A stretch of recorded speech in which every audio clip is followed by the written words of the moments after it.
você baixar. Amém, Jesus. Glória a Deus, glória a Deus, glória a Deus. Levanta. Glória a Deus. Fecha os olhos. Estende a mão para cá. Espírito Santo de Deus, não sou eu. É o teu milagre nesta noite. Espírito Santo de Deus, é a unção de cura que estava naquele lugar e que tu permitiu passar para minha vida, porque vem de ti e não de mim. Eu te honro nesta noite, em nome de Jesus. Tu não faz obra pela metade, tu faz obra completa.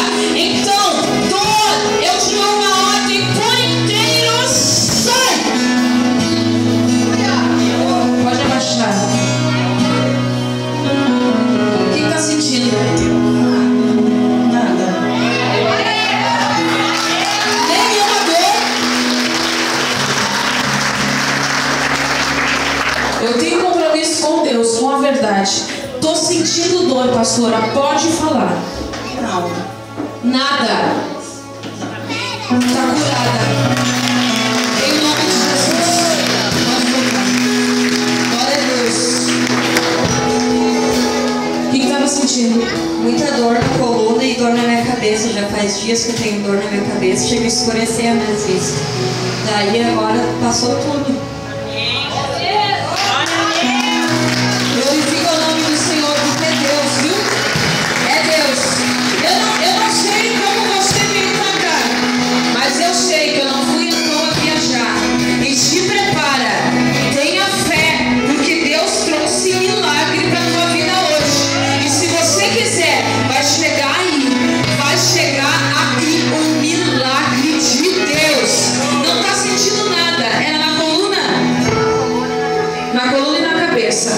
Desce. Faz o que tu não podia fazer. Não podia nem se mexer. Fazia dias. E agora? Agora nada. Eu sinto dor.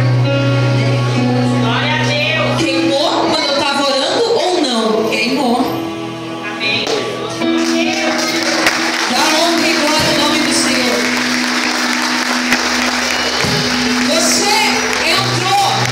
Você entrou em um ministério que vai acontecer coisa sobrenatural, viu?